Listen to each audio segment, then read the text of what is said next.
Hi, welcome to another edition of Center Theater Group's Art Goes On. My name is Sean Cawelti, and I'm going to be your host for this video. I am a freelance designer and director here in Los Angeles. I am the artistic director of Rogue Artists Ensemble, which is a company that creates lots of wild, hyper-theatrical storytelling with puppets and masks and technology integration. Our website is going to be right here, so you can check it out. In addition to my work with Rogue, I also work as a freelance director, video, puppet, and mask designer at theaters and in opera companies throughout the whole country. I've gotten to work on some really cool projects, including the recent Little Shop of Horrors production at the Pasadena Playhouse that I was able to design and direct the puppets for.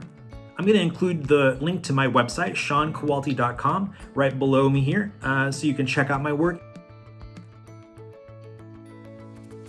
When Center Theater Group asked me to create a video having to do with making an at-home puppet project, it was hard because there were so many different things that we could do. And I thought long about what might be fun and also relevant to folks that are subscribers and that are supporters of Center Theater Group. One of the things that I think we're missing the most is that communal sharing of space and being able to share a story with each other. And that's something that theater does better than any other form. And so I thought, you know what would be a great thing to do is to create our own toy theaters at home. Now, the tradition of toy theater dates all the way back to the 1800s. Back then, you could purchase a kit that had all of the pieces you needed in it to be able to make your own miniature version of your favorite stories. These would include all of the things you needed. So you could cut out the scenery, you could cut out pieces and assemble a little toy miniature theater. You could even cut out characters like a paper doll, and that would allow you to have everything you needed to tell the stories for your families. It's actually something that we still use today when we're making theater. We actually still make miniature versions of all of the sets before we build them. We even make miniature versions sometimes of puppets and costumes and all sorts of things because it's much easier to see and try out the idea on a small scale before we make a big giant version of something. Now, today we're going to be focusing on making a toy theater out of objects we have around the house. Hopefully this will inspire you to make your own toy theater and tell your own stories. And I think it's time we started. Now, in terms of materials, I think most of the things you're going to have easily around the house. You're going to need a cardboard box to make your theater out of, as well as some scissors or a utility blade, something to glue with. For today's video, I'm going to be using a hot glue gun, but that's just so I can move quickly. But if you have tape or really any sort of anything you can use to stick things together with, that's going to work great. Any glue will do. The other thing you're going to want to find, and this can be a good little exercise of scrounging around your house, is any odds and ends or bits and pieces that might be fun to make things out of to populate your theater with. These could be things like bits of fabric, maybe corks or toilet paper tubes. Can really be anything of any small scale that you can then use to make your scenery, your characters, and your props with. Now, the first thing you're going to do is grab a box. And so for today, I'm going to be using one of my Blue Apron delivery boxes. Now, this box already looks a little bit like a theater. If you imagine that there's a hole here in the front, that would be where the opening is for our audience, which would be out here, to be able to see what was happening on the stage, which would be inside of our box. If we look at it from the top, and you know your theater terms, the area here would be the downstage area closest to the audience, and the area up here would be the upstage area. Before we cut into our box, I think it's important that we draw where we want to cut. And in order to do that, I'm going to use this marker, but if you wanted to use a pencil for your box, that would make it easier so that you don't see the marker when you're done cutting it. Now, for me, I'm gonna think of what kind of shape I want the front of my theater to have. And this can be any shape or any design you want it to be. So I'm gonna draw something and see what happens. And you know, the cool thing about all these sorts of projects and making your own toy theater is that there's really no right or wrong. You can follow any impulse you have. Every choice is the right choice. All right, so here we go. I'm gonna draw. Great. Now, the next thing I'm gonna do is I'm gonna cut out this shape. And I'm gonna just use a pair of scissors. But if you had, for instance, a box cutter or an X-Acto knife, you could do that as well. If you need help, make sure to ask a parent.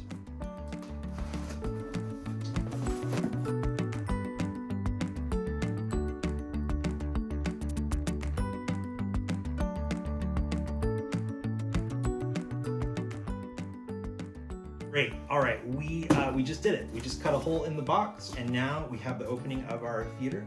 And you can imagine, if you would, like if this was the audience, you would see the audience right there, looking inside the box, which is our stage. The next thing we're gonna have to do is cut some holes into the sides of our box. And if you were imagining that this was a theater space, the sides would actually be our wing space, where the actors get ready before they go onto the stage. So I'm gonna do the same thing I did the last time. I'm gonna grab my marker and I'm gonna draw a pretty good sized shape onto the sides, and that's gonna be where my wing space is. Now, a couple of things I wanna point out. I wanna make sure to encourage you to leave a little bit of room on the sides and a little bit of room on the top, because that's gonna help to make sure that the box is extra stable and isn't gonna fall apart. So I'm gonna go ahead and cut out both sides of the box, and I'll join you after.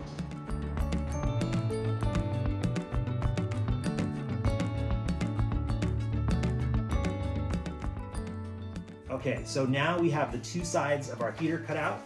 We've got the front cut out, and we have these flaps that are sticking out. Now, we're getting closer to figuring out our theater, but I'm noticing that it's a little shaky, so I have an idea to help reinforce this toy theater box. And I'm gonna show you. In order to reinforce the box, I'm gonna start by taking these flaps, and I'm gonna fold one of them in, so you can see that the flap right now is sticking up and getting in the way of our wing space. But that's okay. So what I'm gonna do is I'm gonna take a marker and I'm gonna just draw and make a little trace, and I'm gonna cut out this section here with my scissors. Great. So now when I take this flap that I just cut that piece out of and I bend it back on the inside, it's not gonna get in the way of my nice big open wing space. So in order to reinforce it, what I'm gonna do now is do the same thing to each of the four sides, and then I'm gonna put a little glue here and glue the side in so that it stays and it's nice and firm. All right, so I've already glued down and cut my three sides. I saved one to show you, and it's the front. So what I'm gonna do is use some hot glue, and this could be tape if you don't have a hot glue gun. It could even be glue that you have if you maybe add a little tape to hold it down while the glue is drying. I'm gonna use just a little bit of hot glue on the cardboard, and if you need help, don't forget to ask a parent. Make sure there's no glue string hanging off. And then I'm gonna fold this on the inside, and I'm gonna hold it until it's nice and dry. It should take just a few seconds actually for the glue to cool down, and then for it to glue the cardboard so that your toy theater is nice and sturdy. All right, all my flaps are glued down, and my theater is nice and sturdy. I now notice one thing, and that is that on the inside, there are some flaps that are open from the bottom of the box. And it's probably not going to be too big of a problem, but I think just in order to help make things run a little more smoothly, I'm going to just go ahead and tape or glue these down.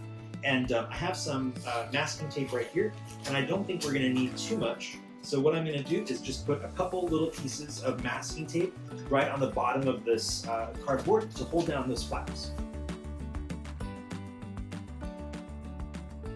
Our toy theater box is pretty much finished. And this is more or less a blank canvas, and you can do anything you want with it. You can leave it also just like it is and fill it with things, and that's what we're gonna start to do. Or you can go and decorate the outside. Maybe you wanna paint it black and then add some decorations to the front. Or maybe you like just the cardboard aesthetic too, which is also great. Now, you might have noticed that I've been saving this pile of cardboard. This cardboard is all of the cardboard pieces that we've been cutting away. One of the puppeteer mottos is don't throw away anything because it's all useful. I won't give you a tour around my house, but I definitely have a few cardboard stacks lying around. Now, in order to make our pieces, we're going to use this cardboard in lots of different ways. We can cut out the cardboard and we can just use it to make things on their own, or we can cut out the cardboard and color or paint them. We can also add clippings and things to the cardboard. So I'm going to go ahead and show you some different methods. The two methods are either from above, where as you're standing and then leaning over and actually puppeteering from up above. Now I have a puppet here that we can use just as a little experiment. So if I was to put him into my little toy theater, I would be able to see him living inside and having a great old time. The other option is we're gonna be able to actually create puppets and bring them in from the sides. And that's what I'm gonna show you right now. Now all those extra cardboard pieces, just for our experiment, I'm gonna take a piece of cardboard and cut what I want you to imagine would be a little character.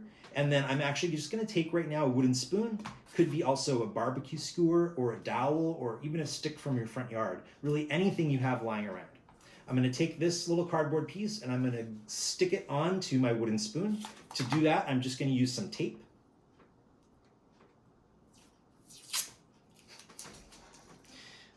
Let me try that again.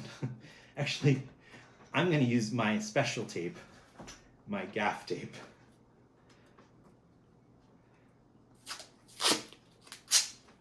But really any tape will work. And I'm gonna lay my spoon flat and then I'm gonna actually tape on using a little roll of tape onto my spoon.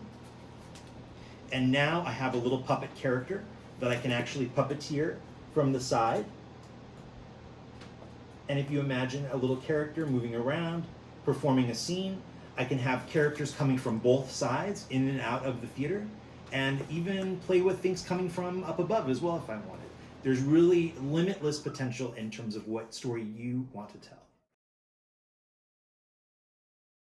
I just went around my house and gathered up some random odds and ends. Now this is the part where you get to do the same. Go around your house, grab things that you might have lying around that might be fun characters or objects for your toy theater. Some of the things that I grabbed are some bits of fabric, some very sparkly foam core. I also grabbed some magazines, an old loofah from the bath, a toilet paper tube, an old mailing piece, and one of the coolest things that I think we can use are some ads that I got in the mail. The thing that's great about these ads is that they're often full of really fun colors and textures. For instance, this ad has some flowers printed on it. And if you can imagine cutting out those flowers and then taping them on a little piece of cardboard and putting that in your theater, that's gonna be a great set piece. So what I'm gonna do now is I'm gonna actually take some bits and pieces and I'm gonna decorate and make my toy theater, and you can watch.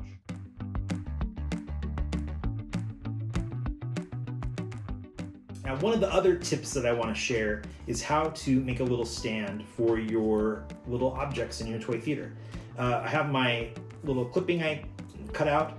I put it on a piece of cardboard to make it nice and sturdy, but now I need something to keep it from falling over. So what I'm gonna do is grab another piece of cardboard and then I'm just gonna tape it right on top or glue it right on top, and that's gonna make it have a nice little stand so that that set piece won't fall over.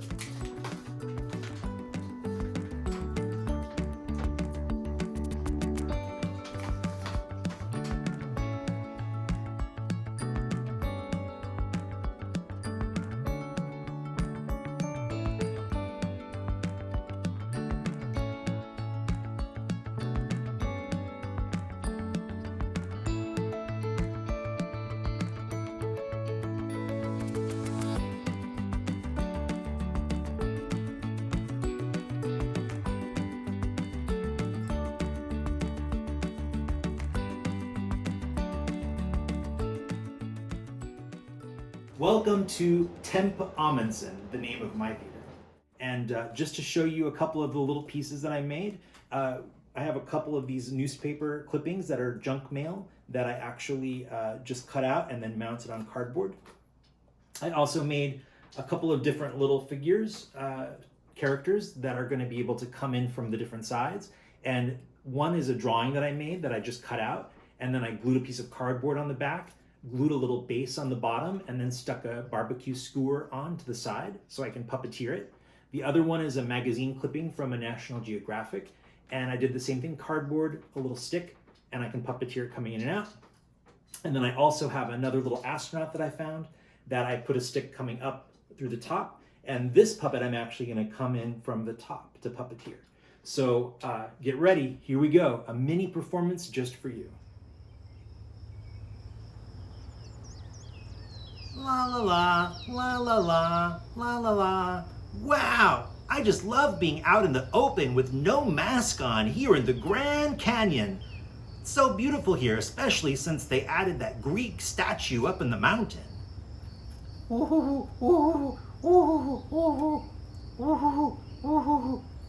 Hi, hello.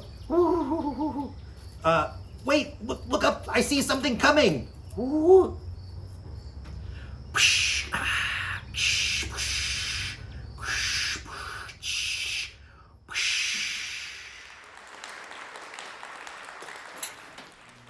The end. Thanks so much for tuning in, and hope to see you soon at the theater.